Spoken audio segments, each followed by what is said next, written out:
DCB മീഡിയയുടെ പുതിയൊരു വീഡിയോയിലേക്ക് സ്വാഗതം. ഇന്ന് ജൂലൈ 25 വെള്ളി. ഇന്നും തുടർന്നു വരുന്ന ദിവസങ്ങളിലും നിങ്ങൾ അറിഞ്ഞിരിക്കേണ്ട പ്രധാനപ്പെട്ട വാർത്താ അപ്ഡേറ്റുകളാണ് ഷെയർ ചെയ്യുന്നത്. ചാനൽ ആദ്യമായി കാണുന്നവർ സബ്സ്ക്രൈബ് ചെയ്യുക. വീഡിയോ ഇഷ്ടമായാൽ ലൈക്ക് കൂടി ചെയ്യുക.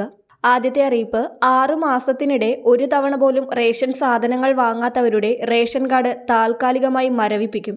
കേന്ദ്ര ഉപഭോക്തൃ ഭക്ഷ്യ പൊതുവിതരണ മന്ത്രാലയം കൊണ്ടുവന്ന ചട്ടഭേദഗതി ചൊവ്വാഴ്ച പ്രാബല്യത്തിൽ വന്നിരിക്കുകയാണ്. സംസ്ഥാന സർക്കാരാണ് കാർഡ് മരവിപ്പിക്കേണ്ടത്. തുടർന്ന് 3 മാസത്തിനകം നേരിട്ട് പരിശോധന നടത്തി ഉടമകളുടെ ഇലക്ട്രോണിക് KYC നടപടിക്രമം പൂർത്തിയാക്കണം. അർഹത ബോധ്യപ്പെട്ടാൽ റേഷൻ നൽകും. പുതിയ നീക്കം കേരളത്തിൽ ഒട്ടേറെ പേരെ ബാധിക്കുമെന്നാണ് വിലയിരുത്തലുകൾ. കേരളത്തിൽ ഓരോ മാസവും ശരാശരി 17.65 ലക്ഷം പേർ റേഷൻ വാങ്ങുന്നില്ല. കഴിഞ്ഞ മാസം 95.5 ലക്ഷം കാർഡുടമകളിൽ 78.33 ലക്ഷം പേർ മാത്രമാണ് റേഷൻ വാങ്ങിയത്. 3 മാസം റേഷൻ വാങ്ങാത്ത പിങ്ക്, മഞ്ഞ കാർഡുകൾ മുൻഗണനാ വിഭാഗത്തിൽ നിന്ന് ഒഴിവാക്കുന്ന രീതി നിലവിലുണ്ടെങ്കിലും കാർഡ് മരവിപ്പിക്കുന്ന രീതി ഒരു വിഭാഗത്തിലും ഉണ്ടായിരുന്നില്ല. അതിനാൽ റേഷൻ കാർഡ് ഉടമകൾ ഇക്കാര്യം പ്രത്യേകം ശ്രദ്ധിക്കുക.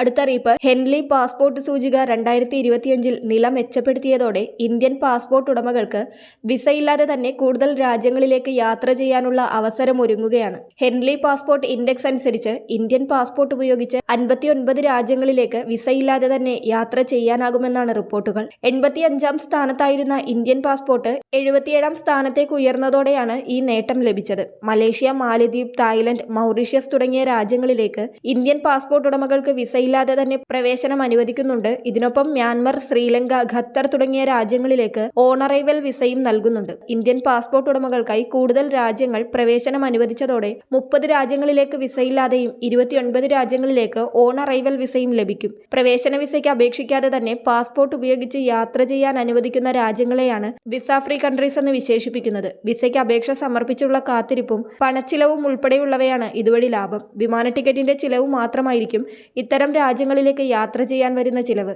അടുത്ത അറിയിപ്പ്, സംസ്ഥാനത്ത് ഇന്ന് ശക്തമായ മഴയ്ക്ക് സാധ്യതയെന്ന് കേന്ദ്ര കാലാവസ്ഥാ വകുപ്പ് അറിയിച്ചു. 6 ജില്ലകളിലാണ് ഇന്ന് ഓറഞ്ച് അലർട്ട്. പത്തനംതിട്ട, കൊല്ലം, ആലപ്പുഴ, കോട്ടയം, ഇടുക്കി, എറണാകുളം ജില്ലകളിലാണ് ഓറഞ്ച് അലർട്ട്. 8 ജില്ലകളിൽ യെല്ലോ അലർട്ടുമുണ്ട്. ശക്തമായ മഴ തുടരുന്ന സാഹചര്യത്തിൽ ജാഗ്രതാ നിർദ്ദേശം നൽകിപ്പെട്ടിട്ടുള്ള ജില്ലകളിലെ പ്രളയസാധ്യതാ പ്രദേശങ്ങളിൽ താമസിക്കുന്നവർ ജാഗ്രത പാലിക്കണമെന്ന് ദുരന്ത നിവാരണ അതോറിറ്റി അറിയിച്ചു.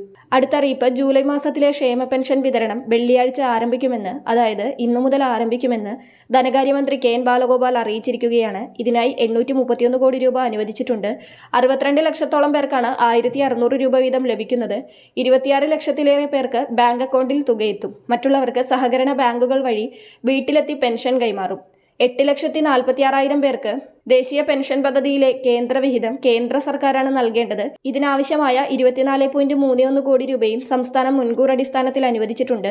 ഈ വിഹിതം കേന്ദ്ര സർക്കാരിന്റെ PFMS സംവിധാനം വഴിയാണ് ഗുണഭോക്താക്കളുടെ ബാങ്ക് അക്കൗണ്ടിലേക്ക് ക്രെഡിറ്റ് ചെയ്യേണ്ടത്. ബാങ്ക് അക്കൗണ്ടുകളിലേക്ക് തുകയെത്തുന്നവർക്കായിരിക്കും ഇന്നു മുതൽ തുക എത്തിച്ചേരുക. വീടുകളിലേക്കുള്ള പെൻഷൻ വിതരണം തിങ്കളാഴ്ച മുതലൊക്കെയായിരിക്കും സജീവമാകുവാൻ സാധ്യത. കേന്ദ്ര വിഹിതമുള്ളവർക്ക് 200, 300, 500 എന്നീ തുകകൾ കുറഞ്ഞായിരിക്കും ആദ്യഘട്ടത്തിൽ എത്തിച്ചേരുക. നിശ്ചിത ദിവസങ്ങൾക്ക് ശേഷം ഈ തുകയും ഇവരുടെ അക്കൗണ്ടിലേക്ക് എത്തിച്ചേരുന്നതായിരിക്കും. ഇന്നു മുതൽ ആരംഭിക്കുന്ന പെൻഷൻ വിതരണം ജൂലൈ 31 വ്യാഴാഴ്ചക്കുള്ളിൽ പൂർത്തിയാക്കണമെന്നാണ് ധനവകുപ്പിന്റെ ഉത്തരവിലുള്ളത്. അതിനാൽ ഇന്ന് പെൻഷൻ തുക എത്താത്തവർ വിഷമിക്കേണ്ടതില്ല. വരും ദിവസങ്ങളിൽ നിങ്ങൾക്ക് തുക എത്തുന്നതായിരിക്കും.